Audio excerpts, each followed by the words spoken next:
Chelsea Football Club, hear me when I say this. Chelsea players, hear me when I say this. Arsenal are getting out of hand. Arsenal are getting out of hand. And Chelsea as a football club, we always there to save everyone else. Now, you remember PSG last season, they beat every team in the English Premier League. And then we said, okay, we'll take our pride back. So we went in Club World Cup and we beat them. Now, we do this every time. Now, this is the thing. We have one more job to do. Now, the league is somewhat, some people are saying maybe it's already finished because Arsenal, they look to play so well and they're scoring goals, they're defending, they're keeping clean sheets. There's no any other team in the league that can compete, not even Chelsea, not even Man City. So if they win against Chelsea, they go 9 points ahead. And by then, there's no one that's looking like it's capable of catching them. So this is now our job as Chelsea Football Club. We need to make sure tomorrow at the bridge around 4:30 p.m., we will be the one to keep this league alive. Because that's what we do. We took care of PSG for you. Now we're going to take care of the league for you again.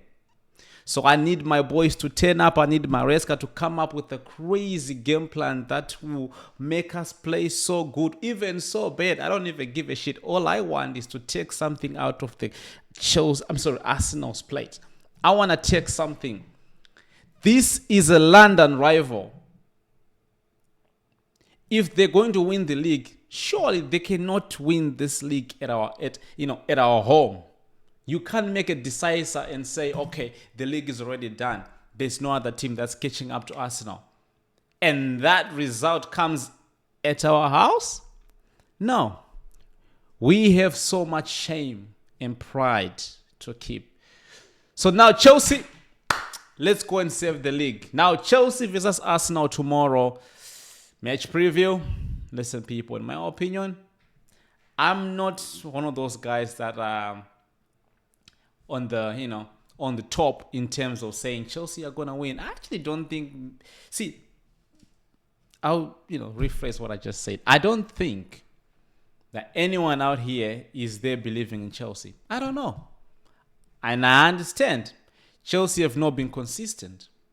Chelsea have lost games that they were supposed to win. They've lost games that, we lost about 3 games this season. And then you look at Arsenal, the only game that they've lost is Liverpool. And that was from a free kick. Again, I'm not taking that away, but I'm just saying that it was not so much like Liverpool was so much of a good team. And then they ended up going to lose to everybody else. And that shows you that, they were quite lucky to win against Arsenal. So Arsenal is looking good. Not conceding goals, good on set pieces, apparently now good at open play goals. And that's the team 6 points ahead of us before we even kick a ball. A club that's got so much depth. You have other players like Gyökeres, I think, is coming from an injury. Odegaard is already back. They got the likes of Eze. But guess what? Me as a Chelsea fan, you know what I have? I have Reece James, Moses Caicedo, Enzo Fernandez, Cole Palmer is back, by the way. João Pedro, yes, he has been iffy, but I still trust him. I have Pedro Neto. I have, Estevao. And I do trust my manager more than I trust Arteta. Not that I have to trust Arteta, but I'm just saying, if there was a gun to my head and you ask me, who do you trust, Arteta or Maresca, I'm going to pick Maresca. Not only because I'm a Chelsea fan, but history has kind of shown that, Arteta has got, 1-0, whereas for Maresca has actually won something. Now, I think that if we bring our A game, we will get something out of Arsenal, and if not, get everything, which is 3 points. So yeah, these players from my club that I just mentioned, I think they're good enough to go and compete against Arsenal.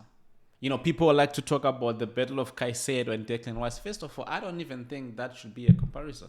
Because if you actually watch Arsenal, yes, we can say Declan Rice is a box-to-box midfielder, which he kind of is. But then you know that he attacks more than he actually defends, which is the way opposite to what Caicedo does, because Caicedo, yes, he might score you a goal or there, he might create maybe one of those iffy chances, whatever it is, but we know that he's a sitter, he's a six, he's always just stay between the lines of his center backs and between the half line to the to the goalpost.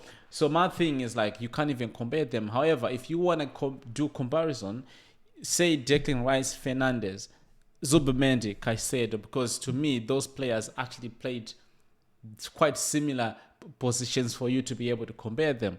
Otherwise, yes, even though I just said with my players that I just mentioned, we should be able to go and beat these teams. And by the way, we also have to remember that Chelsea or Maresca, they tend to actually play much, much better on the games that you're thinking maybe they might not win. We tend to really set our teams very, very well when we play the big teams. We just played Barcelona, we played Liverpool, we played PSG. Every time we play a team that we are the underdogs, we always tend to do well. And I do trust Maresca when it comes to setting his teams in big games than I do in smaller teams. And you also have to understand, when we play these small teams, we are rotating heavily. We're talking 6, 7 to 8 players rotation, even from the goalkeeper as well. So we literally like just have a different team.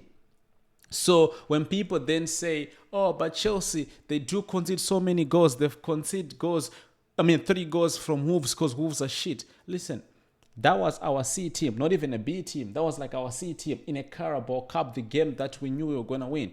When we do face them in the Premier League, what then happens? We didn't concede nothing. So people seem to fail to understand that Chelsea, they don't necessarily play better or well in a small games. Why? Because of the rotations that we put in place. Now, do I like it? I don't like it. But we tend to do that quite often. Now when we play the big games, those rotations are not there. You're getting the first 11. So I'm always much more confident going into the big games than I am to the smaller games. Now, without forgetting the history about Arsenal and Chelsea, obviously we haven't, like our records between the two. Arsenal has won more games I can think of more than Chelsea. I think we haven't even won at the bridge against Arsenal since 2018.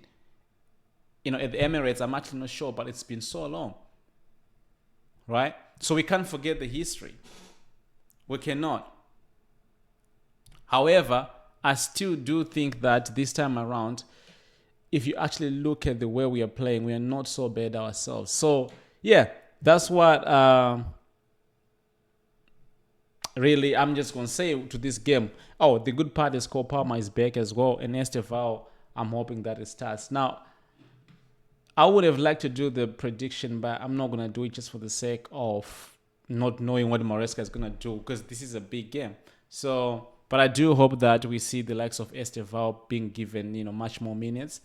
I do hope that the likes of Cole Palmer will get given even his minutes, even from the bench. I don't actually mind. Actually, I think it's good to actually bring him off the bench. Why? So that he can catch to the speed of the team, because we've actually been performing quite all right or quite well without Cole Palmer, and you don't want to disrupt that. Now, don't get me wrong. Cole Palmer is the kind of player that if he is available, your best chance is to play him, or the better for you is to play him. I understand that. Talent is permanent. However, sometimes there's a rhythm that these players has to catch, and you don't want to disrupt that rhythm from players that have been playing when he was not there to, change the pace of the game, the way we play, whatever it is. So I hope maybe he comes back second half, or maybe like 6-7 minutes, then we can see him for like half an hour or so. But yeah, if he starts, I wouldn't even mind it. I'm just saying that Maresca has to be careful in that regard, so that it doesn't disrupt what was already working. But yeah, hopefully this game I see my strikers, because last time we started with Pedro Neto. Now I do understand why we did that, because of how obviously Barcelona played, but I do hope that we do see our strikers this time around, the likes of Dilep, to bully the Arsenal defense, and Gabriel is not there, so that might be a little bit of a bonus to us as well. Even though Masquera has actually done all right, and Hincapi, whatever you call his name, he actually is done okay. So But it just will not be the same without Gabriel. Anyway, people, this is where I'm gonna end. So hopefully we win. My prediction score would probably go like this: Chelsea 2 and Arsenal 1. Yeah, I'm backing my team. Anyway, people, make sure you do subscribe to the channel, and I'll see you guys on the next one. Peace.